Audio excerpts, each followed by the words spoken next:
Hello students, welcome to pass on classes. इस video में हम क्लास 10th का चैप्टर फर्स्ट का एक्सरसाइज 1.1 करेंगे। तो जो हमारा सबसे क्वेश्चन करने से पहले हम क्या करेंगे, हमें ये समझना ज़रूरी है कि यूक्लिड डिवीज़न लेमा क्या है। यूक्लिड डिवीज़न लेमा, तो यूक्लिड डिवीज़न लेमा जो है वो, इसमें यूक्लिड है मैथमेटिशियन का नाम।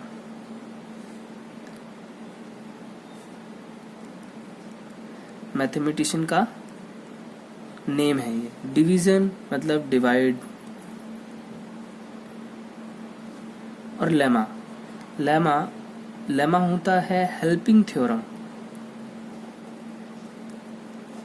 हेल्पिंग थ्योरम या ऑब्जर्वेशन कह सकते हो आप इसको। ऑब्जर्वेशन बेसिकली यूक्लिड ने डिवाइड पे अपनी एक ऑब्जर्वेशन दी। मतलब जो नॉर्मल हम डिवाइड करते हैं उसी, वो डिवाइड पहले से ही है, उसी को लेकर के उसने एक अलग से ही ऑब्जर्वेशन या थ्योरम आप बोल दो। अब उसके हेल्प से जो है हम HCF निकालेंगे। इसमें ये डेफिनेशन लिखा है मैंने के लिए। Given positive integers a and b, there exist unique integers q r satisfying a equals to bq plus r। इसमें r जो होगा हमेशा b से छोटा होगा और 0 से बड़ा होगा या फिर उसके इक्वल होगा। एक क्वेश्चन लेते हैं डिवाइड का।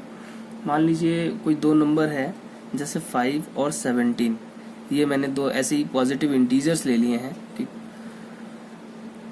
अब हम क्या करेंगे कि इसमें जो बड़ा नंबर है 17 और 5, तो हम 17 को 5 से डिवाइड करते हैं। 17 को 5 से डिवाइड करते हैं। तो अब ये डिवाइड कितनी बार में होगा? 3 5 से 15, 2 जो है आपका रिमाइंडर बचता है। अब इसमें जो सबसे पहला ये है 5 को हम क्या बोलेंगे? डिवाइजर बोलेंगे। ठीक है। 17 है, 17 को आप क्या बोलोगे? डिविडेंड। आंसर आया है, इसको क्या बोलते हैं? इसको बोलते हैं क्वोशिएंट।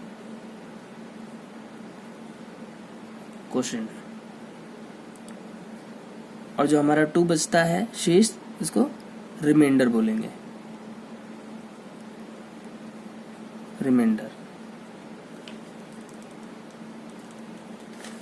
तो अब इससे क्या बना? डिविडेंड इक्वल्स टू, वेट से देखिए, अब मैं इसको आपको ऐसे लिख के दिखा देता हूँ। डिविडेंड क्या था हमारा? 17। डिवाइजर क्या है? 5। क्वेश्चन क्या है? 3 और रिमाइंडर 2। अब अगर आप इसको सॉल्व करोगे तो आपको 17 मिलेगा। 5 3 से 15 और 2 17।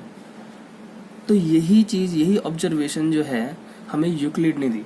अब इसको इस फॉर्म में लिखते हैं। जो हमारा डिविडेंड है, डिविडेंड को a मान लेते हैं। ठीक है। डिवाइजर को b मान लेते हैं और क्वोशिएंट को q मान लेंगे, रिमाइंडर को r मान लेंगे। r मतलब ये आप स्मॉल या कैपिटल कैसे भी लिख लो, कोई फर्क नहीं पड़ता। इसमें r जो होगा, r मतलब कि रिमाइंडर, हमेशा वो 0 या 0 से बड़ा होगा और b से छोटा होगा। बस इसको लेकर के हम आगे क्वेश्चन सॉल्व करेंगे। अब इसको हम ऐसे भी समझ सकते हैं, मान लो BQ प्लस R है। अब अगर मैं मान लेता हूँ लेट B इक्वल्स टू 5, तो R क्या होगा? R क्या हो सकता है? R हो सकता है हमारा 0 हो सकता है, 1 हो सकता है, 2 हो सकता है, 3 हो सकता है, 4 हो सकता है। बस 4 तक होगा, 4 के आगे नहीं जाएगा। क्योंकि आप समझो, अगर जैसे ये था हमारा डिवाइजर जिसे हम यहाँ पे b कह रहे हैं, अगर यहाँ पे भी 5 आ जाए, रिमाइंडर अगर 5 आ जाए, तो ये तो एक बार और डिवाइड हो जाएगा ना। हम कहाँ पे छोड़ देते हैं इसको डिवाइड करना? जब हमेशा डिवाइजर से कम आता है, डिवाइजर से कम होगा तो हम उसको वहीं छोड़ देते हैं, वो रिमाइंडर बोलते हैं उसको। अगर ये इक्वल आता तो हम उसको फिर से डिवाइड कर देते था। मतलब उसने अपनी ऑब्जर्वेशन जो थी उसकी, वो यही थी कि कोई भी अगर दो पॉजिटिव इंटीजर्स अगर हम लेते हैं, बड़े नंबर को जब छोटे नंबर से डिवाइड करेंगे तो जो रिमाइंडर मिलेगा वो हमेशा जो है डिवाइजर से छोटा होगा और 0 या 0 से बड़ा होगा, 0 या 0 से बड़ा होगा। अब इस थ्योरम की हेल्प से हम क्या करते हैं, एचसीएफ निकालना सीखते हैं।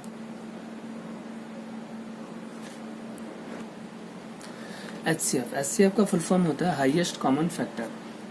तो पॉजिटिव इंटीजर लेते हैं और उसका एलसीएम करते हैं। 24 और 44, मैंने ये दो इंटीजर्स लिए हैं, कोई भी दो नंबर लिए हैं। अब इसको मैं आपको जैसे हमने पिछली क्लासेस में सीख रखा है उसी तरीके से करते हैं, फिर आपको मैं समझाऊंगा जो हमें इस बार करना है। ये 24 है, 24 को अगर मैं एलसीएम लेता हूँ इसका तो कितने जाएगा, 12 आएगा, फिर 2 से डिवाइड हो जाएगा 6 आएगा, फिर 2 से डिवाइड हो जाएगा 3 आ जाएगा, फिर 3 से 1। तो ये हम इसका क्या कर रहे हैं, प्राइम फैक्टराइजेशन कर रहे हैं। तो 24 आया, 24 को हम कैसे लिखेंगे, equals to 2 into 2 into 2 into 3, ठीक है, ऐसे लिख सकते हैं। इसके ये कॉमन फैक्टर जो है। अब 44 को करते हैं। 44 को मैं अगर एलसीएम निकालूं, प्राइम फैक्टराइजेशन करेंगे तो क्या आएगा, 2 से जाएगा ये 22, 2 से फिर से जाएगा ये 11 आएगा। अब ये 11 1 जा 11। अब मैं के जो फैक्टर्स हैं वो कि क्या है, 2 to 11 ये आए। तो अब हमें देखना है कि इसमें कॉमन क्या क्या है। इसमें 2 कॉमन है बस, और क्या है, और तो कुछ नहीं है। 1 आप कह सकते हो, मतलब 1 अगर मैं 1 लिखना चाहूँ तो 1 भी लिख सकता हूँ।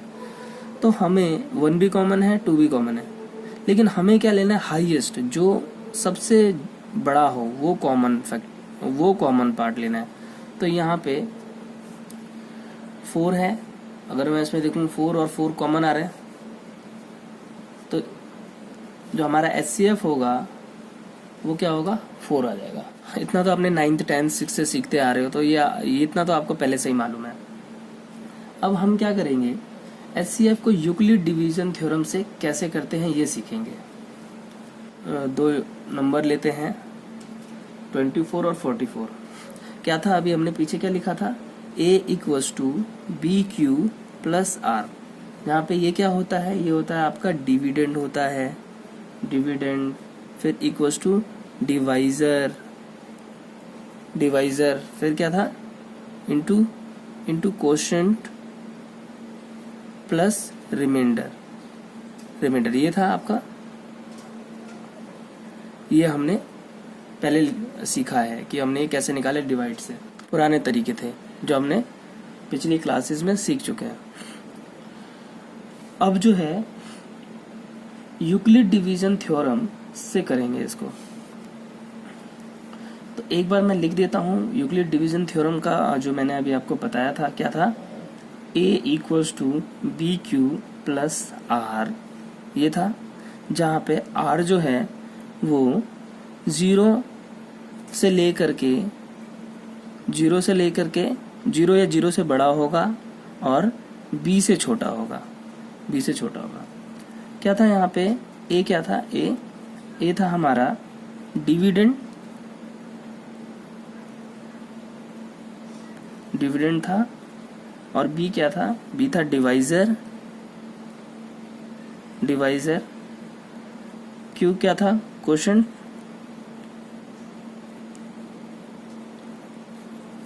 और R रिमाइंडर।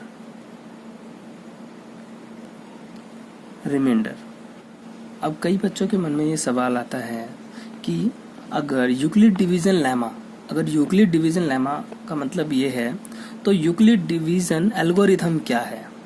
देखिए, जो मैंने अभी आपको बताया, यूक्लिड डिवीजन लेमा का मतलब है कि वो उसकी ऑब्जर्वेशन, अब उसने अपनी ऑब्जर्वेशन को, यूक्लिड ने अपनी ऑब्जर्वेशन को कुछ स्टेप्स बना करके हमें दिए, तो और उसे कहा गया एल्गोरिदम, यूक्लिड डिवीजन एल्गोरिदम। जो लेमा था उसको उसने रिप्रेजेंट करने के लिए कुछ हमें स्टेप्स दिए।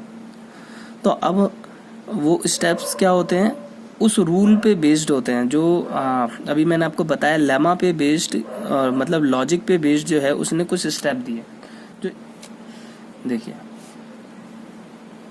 अब हम वो डिवाइड करते हैं, मतलब कि यूक्लिड के तरीके से करते हैं। 24 हमने बाहर लिखा, 44 अंदर, कितनी बार में डिवाइड होगा ये? एक बार में जाएगा 24, रिमाइंडर क्या बचेगा 20। अब हम क्या करेंगे, इस रिमाइंडर को यहीं रखते हैं, इस 24 को इधर लेके आ जाओ, 24 को अंदर लिख दो। अब बताओ एक बार में फिर से डिवाइड होगा ये, 21 या 20, क्या रिमाइंडर बचेगा 4। अब इस 4 को यहीं रहने देना है, जो इसके ठीक पिछले स्टेप में जो 20 था इसको आप यहाँ लेके आ जाओ, 20, 4 5 जा 20 हो गया। अब हमारा रिमाइंडर आ गया 0। तो बस इस तरीके से आपको डिवाइड करना है। अब HCF क्या होगा, जब जिस बार में ये वाला HCF होता है, यहाँ पे HCF होता है ये, ठीक है। देखिए अब इसको कैसे रिप्रेजेंट कैसे करना है हमें, आप ये भी कर सकते हैं। रिप्रेजेंट सबसे पहले क्या था, डिविडेंड था, है ना। Dividend equals to divisor into quotient plus remainder, ये था ना। मतलब A equals to BQ plus R था, और R की वैल्यू क्या आनी थी, 0 से लेकर के B से एक कम तक आनी थी। मतलब R जो है 0 या 0 से बड़ा होता और B से छोटा होता। R is greater than equal to 0 less than B। लिख के कैसे लिखेंगे, 44 सबसे पहला वाला स्टेप क्या होगा, 44 equals to 24 into 1 plus 20, 24 into मतलब B था ना, B मतलब divisor into quotient plus reminder.